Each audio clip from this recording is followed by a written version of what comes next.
Приветствую зрителей национальной вещательной компании «Саха», телеканала «Якутия-24» и слушателей радио ТТ. Сегодня мы даем старт отчету органов исполнительной власти Республики Саха-Якутия об итогах деятельности за 2021 год. Мы поговорим об основных итогах и важных событиях 2021 года, которые повлияли на жизнь в республике. Сейчас в студии председатель правительства Якутии Андрей Владимирович Тарасенко и я, ведущая Валерия Наумова.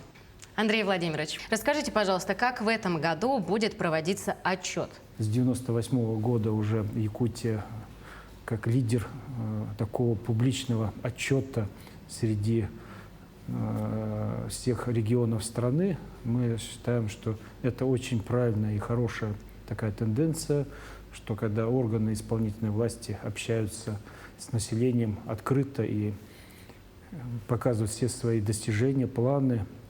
И, соответственно, вся форма общения, она всегда очень полезна. Когда после отчета садишься уже принимать второй бюджет, корректуру второго бюджета, то, соответственно, ты уже корректируешь после всех разговоров и общения с населением. Это очень интересно и приносит большую такую пользу и хорошую. Ну, еще раз вернемся к дистанционному. То есть все у нас, как всегда, будут министры и зампреды отчитываться полностью перед жителями республики. И, соответственно, будет возможность по отраслевому каждому виду задать министру или зампреду, курирующему данную отрасль, вопрос. И в режиме даже онлайн и многих всех технологий, которые сегодня нам дает интернет, сразу получите ответы и, соответственно, какие-то вещи, которые поправить позволят дальнейшую политику нашу в этой области отрасли. Поэтому вот я сам лично буду выступать, отчитываться в Якутске. Мы огромные планы сегодня ставим и, соответственно, в 2021 году определенные задачи решали, которые последовательно так переносим на 2022 год. И в тех районах, в которых я не был, это Усть-Майский и Алаховский район, потому что я там не был, но мне хотелось с людьми поговорить и понять, что сегодня их там волнует больше всего и какие есть проблемные вопросы. В прошлом году парламентарии ставили вопросы о газификации районов республики. В какие населенные пункты пришел газ в 2021 году?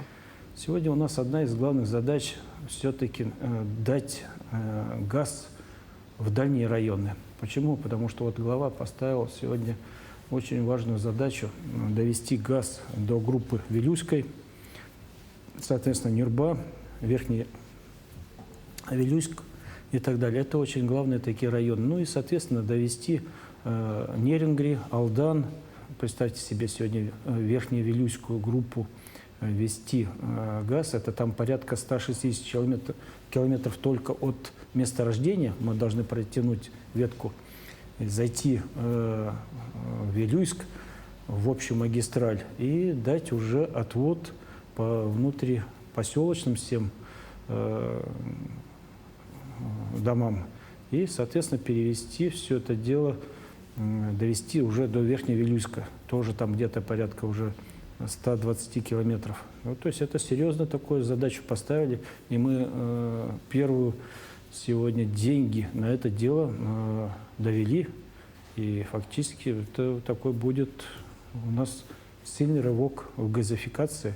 И второе, это южная вся наша группа городов, которые на юге республики, то же самое. То есть мы все сегодня условия «Газпрома» выполнили, чтобы использовать транзит газа по трубе «Сила Сибири» и выйти в наши районы и, соответственно, обеспечить все наши города такие мощные и ГРЭС в этой части, чтобы был, наконец-таки, у нас газ в Нерингре и в Алдане. Прошлый год в республике был объявлен годом здоровья. Расскажите, какая работа проведена в этом направлении? Мы должны были поправить всю систему здравоохранения в части оборудования, в части сегодня создания комплексов больничных и, соответственно, каких-то реабилитационных центров. Вот мы сегодня что достигли по году. У нас получилось, что порядка 10 объектов, которые здравоохранения самых крупных, мы сдали в году.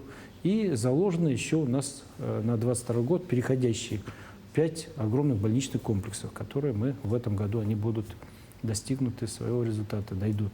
Порядка 179 единиц оборудования закупили мощного, то есть начиная от рентгеновских аппаратов и кончая томографов. А вот в частности томографов 6 штук сделали. Вот эта вся система здоровья, которую вот мы, глава назвал годом здоровья, она дала старт многим вот этим процессам, которые позволили сегодня выйти из такого, как говорят, пике или нестабильной такой ситуации в здравоохранении, и саккумулировать и средства, и наши усилия и направления, чтобы создать такой хороший уже уровень по здравоохранению.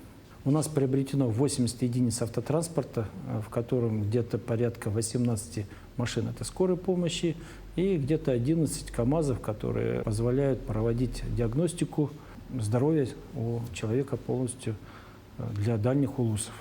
Все якутяне очень ждут открытия, завершения строительства онкологического и кардиологического центров. Скажите, пожалуйста, когда откроются эти объекты?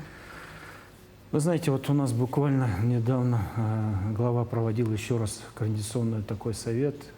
Обход он делал, объезд всех объектов. Соответственно, мы все идем по графику. Все, то есть эти объекты у нас будут сданы по тем графикам, которые у нас существуют. И фактически у нас кардиологически мы хотим более досрочно сдать и выполнить те указы, которые глава нам всем говорит. Потому что сегодня все ждут ввода этих объектов. Объекты глобальные, интересные, и фактически всю аппаратуру, которая сегодня необходима для этих объектов, мы закупили, привезли. Ну и фактически идут такие общие монтажные уже работы с тем, чтобы уже в этом году объект был введен. Поэтому вот задача такая. Также важнейшим направлением для развития любого региона является образование. Расскажите, пожалуйста, что сделано в республике в 2021 году в этой области? Вы не представляете, сколько у нас сегодня школ, которые находятся в аварийном состоянии. Вот мы вошли в программу и добились, что нам правительство Российской Федерации добились, что нам выделило 2,8 миллиарда рублей. И с этого года мы начнем ремонт всех школ. То есть из этих 1000 объектов у нас где-то 80% – это объекты образования. Поэтому задача была, мы ее выполнили. К концу года мы сдали 13 детских садиков. Динамика очень хорошая получается. То есть в 2020 году, если там 7 садиков, то в этом году уже 13 и так далее. То есть мы идем по возрастающей. Андрей Владимирович, обеспечение якутян, особенно проживающих в арктических районах республики, продовольствием и какими-то товарами, напрямую зависит от северного завоза и навигации. Расскажите, пожалуйста, об итогах этой работы. Для исполнения программы северного завоза спланировали мы строительство 13 логистических центров. Эти центры будут до 30 года построены. Из них сегодня 2 центра мы построили. Это в Усть-Куйге и Белая гора построили. И, соответственно, для соединения всех вот этих 13 логистических центров мы делаем центральный такой центр, который будет в городе Якутске действовать. И отсюда идет транзит всех грузов до райцентров таких вот 13. И с этих логистических центров уже в районах, которые будут сделаны, будет продукция направляться уже по местным деревням, поселкам, для того, чтобы этот район жил, обеспечивался. Ну и, соответственно, у него была система складирования, которая позволит делать какие-то определенные запасы. Эту логистику нашли способ ее решения. Не рекой, как раньше было, там доставлялось баржами, там, кораблями. Мы задействовали малую авиацию, создали компанию «Якутопторг». В результате у нас себестоимость этих всех продуктов и качество повысилось в разы. Было доставлено порядка 11 тысяч тонн продуктов питания. Одна из таких задач теперь нам это все усилить, расширить наименование сделать режим запасов. Мы сегодня прорабатываем вопрос создания дирижабля. И я думаю, где-то в 2023 году у нас первый дирижабль пойдет уже для связи с улусами, вплоть до того, что это и пассажирские перевозки. В прошлом году были еще достигнуты неплохие результаты в сельском хозяйстве региона. Какая работа проведена по развитию этой отрасли? Республика у нас сегодня занимает первое место по табунным лошадям. У нас порядка 182 тысяч лошадей. И, соответственно, по оленям мы занимаем третье место в России. Поэтому вот эти вот все показатели у нас очень важны, и мы их будем умножать. Вот одна из задач у нас сегодня стоит и стояла в 2021 году, которую мы начали выполнять, это растениеводство. Задача стоит внутри себя. Есть семена, есть все. Ну, нужно только все это возродить, восстановить и пользоваться этим. Удой сегодня молока на голову коровы составляет где-то 2000 тонн. В новостях показывают Рязанскую область. Удой одной коровы составляет 11 тысяч тонн. То есть рентабельность какая, сколько дают. А почему у нас все это происходит? Потому что у нас коровы недокормлены. Кормовой базы не хватает, которая позволяет вот такой сделать удой. Вот поэтому одна из задач у нас, конечно, это создание кормовой базы хорошей. То есть мы для этих целей сделали проектирование в 2021 году, и сейчас будем в этом году строить кормовой завод уже. Конечно же, в нашем разговоре нельзя обойти и вопрос транспортного комплекса. Есть ли результаты в этой отрасли? В системе логистики сдано 501 километр дорог автомобильных. Из них, получается, порядка где-то 38 километров это сделано по местным дорогам. Соответственно, также построили 11 мостов, которые позволяют сегодня выполнить вот эти все программы по обеспечению логистики, движению между улусами. Ну и самое главное, конечно, мы задачу одну из главных поставили. Сегодня вот мы мостовые переходы вот эти все везем с Иркутской области, Новосибирска. Это по себестоимости очень дорого. И у нас съедает вот эти деньги дорожного фонда, которые можно было больше построить дорог, больше мостов. Поэтому решение, мы начали проектирование. В этом году уже заканчиваем по строительству своего завода по мостовым переходам, которые будем сами делать. Одна из таких приоритетных задач – это сделать доступность проезда для каждого жителя, как в Якутск, так и из Якутска в любую часть страны нашей. Первый воздушный транспорт. Алекминск мы сдали полосу, сдали Нерюнгри, полностью аэропорт готовый, и капремонт, который делали взлетные полосы в Якутске, тоже он сдан. То есть у нас первый этап закрыт Якутский, еще вот остался второй этап. Что сегодня мы делаем? Это мы закупаем как раз-таки сейчас воздушные суда для полярников новые, для Якутии. Вот это тоже позволит нам сегодня как-то управлять этим процессом по перевозкам и находить какие-то общие такие тенденции в снижении билетов и, соответственно, самих перевозок. Мы ищем возможности удешевления, находим деньги, к примеру, для субсидирования перевозок, переездов между улусами.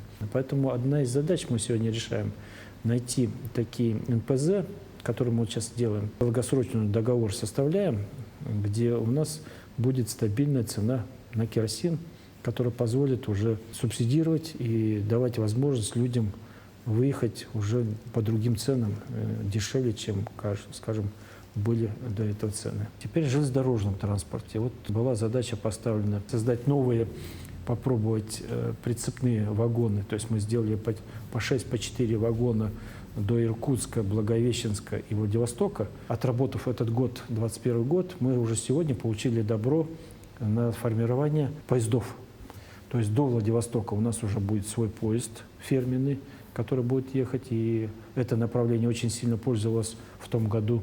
И мы обеспечили перевоз там около 18 тысяч человек. То есть, я считаю, это очень здорово. Вот в Речном мы сегодня закупили два Валдая 45Р, которые позволяют сегодня до Лёкминска и Вилюя сообщения держать. И фактически у нас такой хороший парк будет по реке. Закупки общественного транспорта, вот мы для города Якутска и для других городов сейчас начинаем программу по закупке автобусов, которые будут нового такого поколения, красивые, хорошие.